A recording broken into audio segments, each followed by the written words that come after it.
Doctor Sufiyan Sandhu में खुशामदीद कहता हूँ। आज का जो हमारा टॉपिक है वो कैमल के इंटरेस्टिंग फैक्ट्स हैं, मतलब कैमल के बारे में कुछ इन्फॉर्मेशन है मैं आपसे शेयर करना चाहता हूँ। वो कि कैमल में मतलब क्या क्या चीज़ें पाई जाती हैं और कैमल किस तरह के होते हैं। सबसे पहले आप सब जानते हैं कि कैमल एक सहराई जानवर है, तो ये इसको सहरा का जहाज़ भी कहा जाता है। मतलब इसको सहरा का जहाज़ इसलिए कहा था क्योंकि ये रेत में बहुत ज़्यादा आसानी से चल सकता है, चल फिर सकता है और दौड़ लगा सकता है। मतलब दूसरे जो जानवर हैं वो रेत में ज़्यादा चल फिर नहीं सकते, दौड़ नहीं लगा सकते, लेकिन ये इसकी अल्लाह ताला ने ऐसी बनावट बनाई है कि सहरा में सर्वाइव भी कर सकता है सहरा में। और इसके अलावा इसकी ऐसी नेचर भी ऐसी है कि मतलब कि सहरा में जो शदीद गर्मी है उसको भी बर्दाश्त कर सकता है। और इसके अलावा दूसरे जो जानवर हैं उनके अंदर ये कैपेसिटी नहीं है कि वो सहरा के अंदर सर्वाइव कर सकें।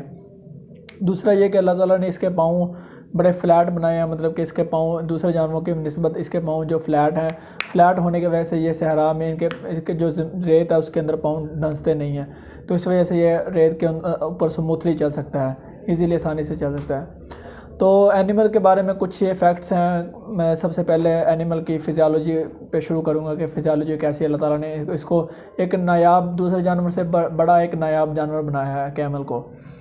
सबसे पहले हम जिक्र करेंगे कि इसका जो मतलब कि बॉडी टेम्परेचर तो होता है नॉर्मल बॉडी टेम्परेचर, इसका 95 से 101 तक नॉर्मल बॉडी टेम्परेचर होता है। लेकिन उसके बावजूद ये जो सहरा की 140 डिग्री सेंटीग्रेड फ़ारेनहाइट तक ये गर्मी बर्दाश्त कर सकता है। तो मतलब इतनी हाई मतलब जो हीट है ना वो समर की वो बर्दाश्त कर सकता है। दूसरा, इसके अलावा इसके जो दूसरे फैक्ट्स आ जाते हैं कि ये ऐसा जानवर है कि मतलब बगैर खाए पिए ये तकरीबन 6 माह तक बगैर खाए पिए ज़िंदा रह सकता है। ये अपनी असल में इसकी अल्लाह ताला ने बनावट ऐसी बनाई है कि जो अपने ऊपर जो कैमल के ऊपर आपने देखी होगी कि वो हम्प होती है ऊपर, वो इसकी मुख्तलिफ़ टाइप्स हैं, मुख्तलिफ़ टाइप्स के कैमल होते हैं कि उसमें 3 तरह के होते हैं। एक की होती है, एक की 2 होती हैं, और एक मतलब 2 हम्प के साथ उसकी वर्किंग एक ही करती है लेकिन वो शो 2 करती है। तो इसकी मुख्तलिफ ये 3 किस्में हैं। तो ये बेसिकली हम्प का फंक्शन ये है कि ये अपनी जो फूड है फैटी फूड, वो हाईली न्यूट्रिशनस फूड ये उसके अंदर स्टोर कर लेता है हम्प के अंदर।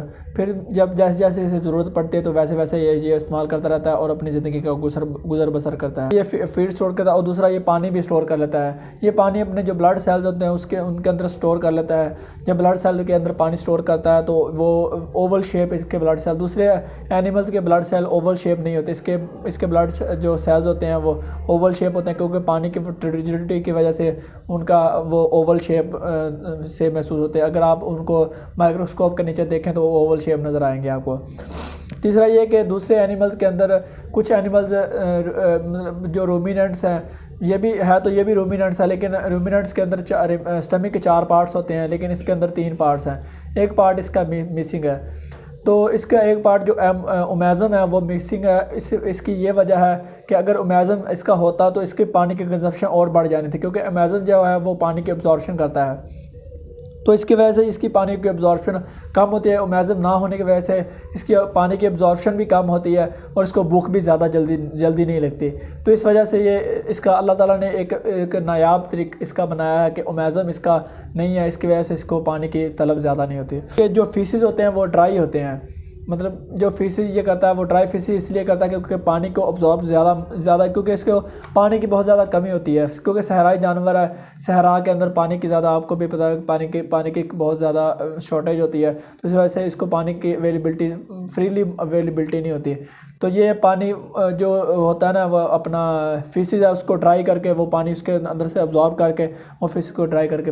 दूसरा, ये एक एनिमल की एक इंटरेस्टिंग बात यह है कि ये अपने जो यूरिन करता है वो यूरिन अपनी टांगों के ऊपर करता है। ये टांगों के ऊपर यूरिन करने का इसको ये फ़ायदा होता है, एक तो उसकी जो वाटर होता है वो दोबारा अब्जॉर्ब हो जाता है स्किन के ज़रिए, इसका वाटर दोबारा अब्जॉर्ब होता है। और दूसरा ये कि इसको कूलिंग फील होती है, मतलब जब यूरिन करता है तो वो ज़ाहिर सी बात है वेपोरेशन काज कूलिंग, वो अभी आप इफेक्ट ये जानते होंगे। तो इस वजह से इसको कूलिंग भी फील होती है और ये पानी भी अब कुछ पानी दोबारा अब्जॉर्ब हो जाता है। इनका इंटरेस्टिंग है कि दूसरे एनिमल जो मेटिंग करते हैं वो खड़े होकर करते हैं, लेकिन जो कैमल है ये जो मतलब कि ये वाहद एनिमल है जो बैठ के मीटिंग करते हैं। मतलब जो फीमेल है वो नीचे बैठ जाती है, जब वो हीट में आई होती है तो वो नीचे आगे बैठ जाती है, फिर एनिमल जो मेल होता है उसके ऊपर मीटिंग करता है। तो इसकी ये मीटिंग है। और ये जो ब्रीडिंग सीज़न होता है इनके अंदर, वो ब्रीडिंग सीज़न के अंदर ये एक अपने मुंह से एक निकालता है, वो एक डोला टाइप डोला उसे कहते हैं, वो एक ज़ुबान टाइप होती है, उसके अंदर वाटर फिल होता है। तो ये अपने मुंह के से बाहर निकालता है और वो शो करता है कि ये एनिमल ब्रीडिंग सीज़न के अंदर चल रहा है। जो लाइफ स्पैन है वो जो लाइफ स्पैन है इसका जो अमूमी लाइफ स्पैन है वो 40 से 50 साल तक ये एनिमल ज़िंदा रह सकता है। इसकी एक ये भी कैपेसिटी है कि ये जो अपनी वाटर की रिसाइकलिंग कर लेता है, जो किडनी से दोबारा रिसाइकल करके वाटर को, इसकी ये कैपेसिटी है, इसकी खासियत है ये कि ये किडनी से वाटर दोबारा अब्जॉर्ब वो रिसाइकल करके स्टमक में ले आता है। दूसरे जानवरों की तरह कैमल के अंदर भी बहुत सारी बीमारियाँ होती हैं। दूसरे जानवरों में जैसे स्किन डिजीज़ होती हैं, वायरल डिजीज़ होती हैं, बैक्टीरियल डिजीज़ होती हैं और मतलब पैरासिटिक डिजीज़ होती हैं। इस तरह कैमल के अंदर भी कुछ बीमारियां हैं। तो कैमल के अंदर जो वायरल डिजीज़ होती हैं, ये रिफ्ट वैली फ़ीवर हो गया, उसके बाद ये जो FMD वायरस हो गया, ये भी होता है इसके अंदर। और इसके अंदर PPR की डिजीज़ भी ये भी होती है। उसके अलावा इसके अंदर ब्लू टंग की डिजीज़ भी होती है। मतलब मुख्तलिफ जो दूसरे एनिमल के अंदर होती हैं डिजीज़, आलमोस्ट तकरीबन थलीरियोसिस, प्रोटोजोअल डिजीज़ जो होती हैं, थलीरियोसिस हो गया, बेबीसियोसिस हो गया, एनाप्लाज्मोसिस हो गया, ट्रिपनोसोमिसिस बहुत ज़्यादा एनिमल्स के अंदर, ये कैमल के अंदर बहुत ज़्यादा कॉमन है।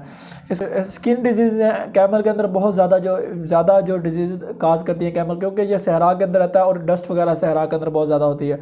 और जो सहरा के जो मतलब के पैरासाइट्स होते हैं वो भी इसको अटैक करते हैं, तो इसी वजह से स्किन डिजीज़ इसमें बहुत ज़्यादा होती हैं। स्कैबीज़ जो इसकी और फिलेरियोसिस कैमल की एक बहुत ज़्यादा इंपॉर्टेंट डिजीज़ है। जो खुराक स्टोर करता है ये 80 kg तक, 80 पाउंड तक, मतलब ये एक मंथ तक 40 kg जो खुराक है ना वो अपने अंदर ये हम्प के अंदर स्टोर कर सकता है। नॉर्मल वेट होता है कैमल का, जो नॉर्मल वेट होता है, मतलब अडल्ट एक कैमल है उसका नॉर्मल वेट 300 से 1000 kg तक नॉर्मल वेट होता है। तो ये थी हमारी आज की वीडियो। उम्मीद करता हूँ कि आपको हमारी वीडियो अच्छी लगी होगी। हमारे चैनल को लाइक कर दें, सब्सक्राइब कर दें, अपने दोस्तों के साथ शेयर करें। दुआओं में याद रखें, 5 वक्त की नमाज़ अदा करें। अस्सलाम वालेकुम।